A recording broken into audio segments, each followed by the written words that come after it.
Hello and welcome to part 2 of this two-part guide to the use of what in Warframe is called Statsticks. In part 1 of the guide I asked the following 3 questions.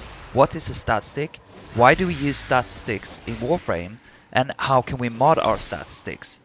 I will not reiterate the answers here, but look at 4 main points that I made in part 1. The first point was to show that those abilities which have Exalted Weapons can be modded for both on the Exalted Weapon itself and on our Warframe builds. This is the same for those weapons that can favorably use Statsticks. The second point was to show that whereas the UI is fully functioning when it comes to abilities with Exalted Weapons, it is rather obscure and confusing when it comes to those other abilities, since they lack a stat screen of their own and that our real numbers do not show anywhere in that UI, hence the need for calculations. Before I move on to the next point, let me quickly show that there actually is a more practical way to see what Gara's damage output is. What I have called the 2-for-1 combo in my guide to Gara's abilities refers to casting Splinter Storm, then casting Mass Vitrify, and then we cast Shatter Lash on the barrier from the outside. That generates the absorption damage. If we multiply that number by 2, we get a rough and ready indicator of what Gara's damage output is.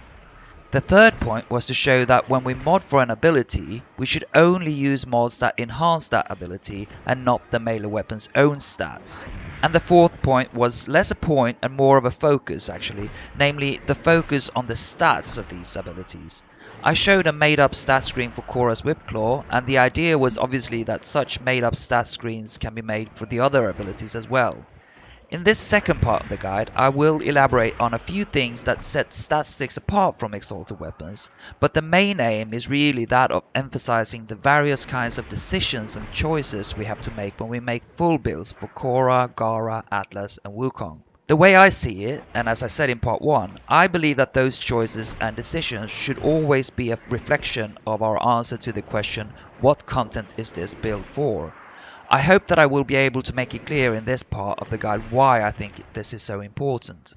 Alright, let us begin with a point that may not have been entirely clear in part 1. Let us distinguish between melee weapons modded in different ways. So, a melee weapon can be modded as a statstick, as a hybrid, or as a regular. A melee weapon modded in a regular way is exactly what it sounds like. This is when we mod the weapon according to its own strength and we use it in the standard way. We can of course use Khora, Gara, Wukong and Atlas with a regular melee weapon, and their respective abilities will be enhanced by some of the mods of course. It is just that we do not in any way build specifically for those abilities, and as a result they will not be as strong as they can be. A melee weapon modded as a hybrid is meant to be decent both on its own terms and for the ability.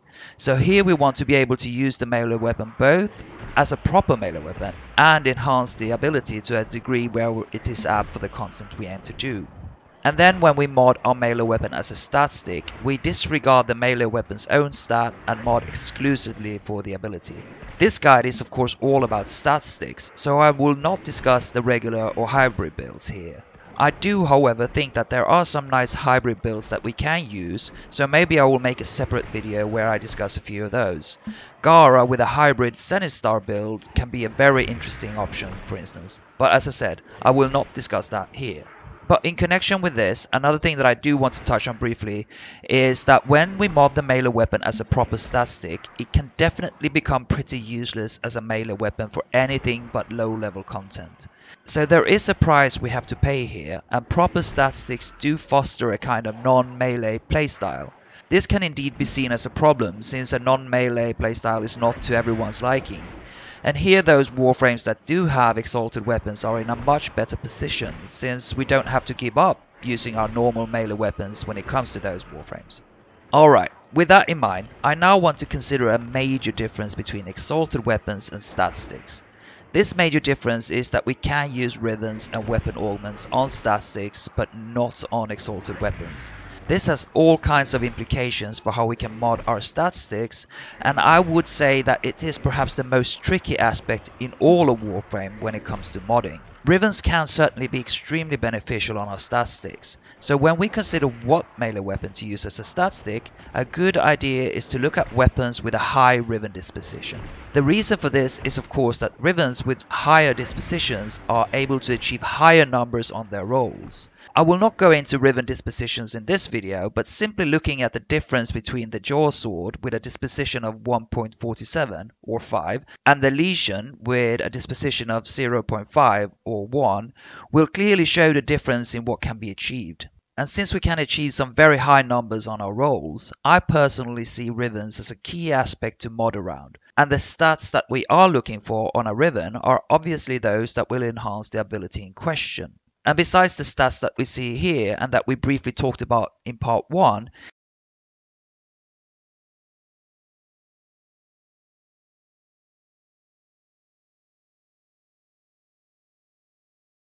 it is important to stress that Whipclaw, Landslide and Iron Jab are all affected by the melee combo counter, meaning that it can be worthwhile to use mods such as Drifting Contact and Body Count. The same goes for combo duration if we have that stat on a Riven. Some melee weapons also have weapon augments, which make those weapons favourable as statsticks. I do not personally believe that weapon augments are as important as Rivens, but they can make it so that we can achieve that extra little bit of build versatility and damage that we want if we are min-maxing. And furthermore, a few weapons have both the high Riven disposition and have a weapon augment, and there is a good reason why the Jaw Sword and the Mire often are used as statsticks, since they have both. Alright, so we have touched briefly on the use of Rivens and augments as things that we can use on our statsticks. Let us now consider an example build so that we have something to go on. I really want to stress that this is just an example build made specifically for the purposes of this guide. I have used this build for a bit in solo play where I have done sorties, as well as a few arbitrations and, Kuva floods and stuff like that. But there is nothing special about this build. It is just a balanced build that uses accumulating Whipclaw, and we can note the 155% strength. When I used it, I used Naramun for Power Spike, and as Operator Arcanes I used a combination of Magus Repair and Magus Lockdown, since that suits my playstyle very well. And I used Arcane Energize and Arcane Guardian for the extra energy and armor. Let us now look at the melee weapon. Here I used the Jaw Sword. We have Prime Pressure Point for damage, Organ Shatter for crit damage, Voltaic Strike and Virulent Scourge for status chance, as well as some extra elemental damage. We have Prime Fever Strike for extra elemental damage in the form of Toxin, and then we have Drifting Contact for combo duration and a little bit of extra status chance. On the Riven, I have critical chance, critical damage, slash damage, and a negative that we don't care about. This is certainly a good Riven, but it is perhaps not top tier. Now on this build we get the following stats. We get a very decent crit chance of 78.5% and a good crit multi of 4.28 and a status chance of 52%. Since I have slash damage on the Riven, we have to make two separate calculations to see what our damage is. And let me explain briefly the reason why there are two calculations here. Recall the damage distribution for the types of damage that Khora's Whipclaw has, namely 30% impact, 30% puncture and 40% slash. If we add a mod with, for instance, puncture damage, such as the 120% puncture mod August Strike, that mod will not enhance the impact or the slash values. And in the example here, we have 171% slash on the Riven, so we have to account for that. Now, I am very bad at numbers, and I am not certain that the way I have put it here is the best representation of the calculations. But as long as the numbers are correct, I hope that at least it is not misleading. Let us now consider a few decisions that I have made in order to highlight how we could use other mods on the statstick if we so wanted to. So I said that a benefit of using the Jaw Sword is its high Riven disposition and its augment, Blade of Truth. Let us consider the numbers if we use Blade of Truth and take out Virulent Scourge. Doing this means that we still have Corrosive as our combined elemental type, but we would also see the following two changes. The status chance would drop from 52 to 40%, and the damage value would go from 5,968 to 6,550 according to the following calculation. So we would gain 582 damage by using Blade of Truth instead of Virulent Scourge. And although we would lose some status chance and thus proc status effects less frequently, our bleed procs would in fact be slightly higher since they scale off base damage but not elemental damage. The question here is whether we should value more damage higher than more status chance or vice versa. To some, this is an easy choice perhaps, to others it is not. Now, we do have accumulating Whipclaw on the build of course, so what would the numbers look like once we have the full bonus from that? On the first build, we would see 19,447 and on the second 21,340. So that's a difference of 1,893. And in this example, I am not factoring in the combo multiplier, which would apply as well. So bear that in mind. Would these numbers automatically make us use Blade of Truth, or would we value the higher status chance we get from Virulent Scourge? Again, I do not intend to answer that question, only to pose it. And consider now a different decision. It is clear that Khora's Whipclaw benefits greatly from the combo counter, but is it therefore also an obvious choice to use Drifting Contact on this build? Well, not necessarily. If we are doing longer type of missions where we can achieve a high multiplier, we certainly don't want to lose that multiplier, so their Drifting Contact obviously will shine. But that line of thinking is also likely to make us use Naramon instead of, for instance, Cenuric due to Power Spike. And in that case, we have to consider how we control our energy consumption. But what about shorter missions? Well, then it is not so obvious that we want to use Drifting Contact. Perhaps we can use Blade of Truth in that spot for those types of missions instead. And what about the amount of strength we have on the build, namely 155%? If, as an example, we were to have 200% strength instead, then we would gain a great deal of damage. On the original build, we would then see 7,702 damage instead of 5,968, and that's a massive difference of 1,734 damage.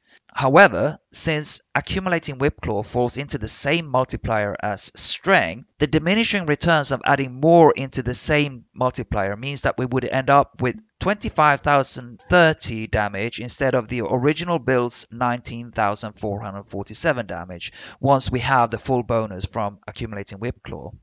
Would the extra strength at the expense of other mods make our decision easier or harder when we see those numbers?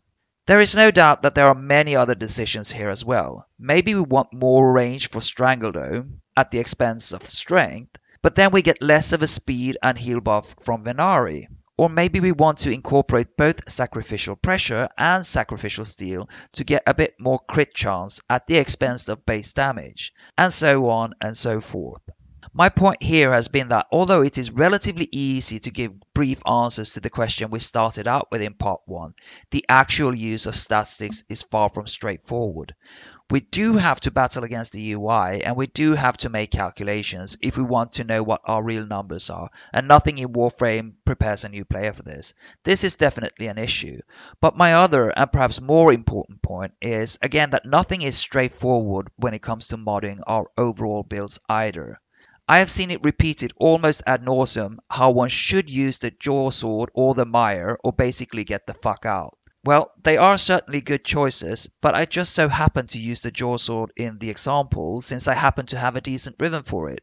I am not even using Blade of Truth. Perhaps indeed I should, but we also have Spore Strike to use, and fitting two 100% damage mods on a stat stick for Khora is going to be tricky either way. A good rhythm for a melee weapon with a high disposition will outshine a mediocre rhythm on either the Jaw Sword or the Mire. That much is clear. This means that it can certainly be worth spending a few Kuva rolls on high disposition melee weapons, even if those weapons are far from ideal as regular melee weapons. Now, I do believe that Khora's Whipclaw is harder to build for than, for example, Gara's Shattered Lash, but even with Shattered Lash and Atlas's Landslide, we are facing some interesting and difficult decisions. One question that we are always facing with these abilities is how much strength we should have on our Warframe build. A good stat stick can certainly make it so that we can have less strength in order to make room for other mods instead. The use of Statsticks in Warframe is tricky. We should not pretend that it is not. I have shown a few examples only of decisions and choices that we have to make. If we were to look at a specific Warframe build for a specific type of content, whether solo or in team play, there would be many more of those decisions and choices to make. And the main point of part 2 of this guide has been that there are those decisions to make, and that we can't simply take one build and think that this is the best build for all types of content. Anyone who has played Warframe with a ready-made team knows that the build they use there is highly likely to be very different from the build they use in solo play. The same thing goes for Statsticks and how we mod those. Having access to a good ribbon can make many of our decisions much easier, of course, so if you do enjoy Khora, or Gara, or Atlas, or Wukong, investing in a ribbon can definitely be well worth it. And with that, I thank you very much for watching.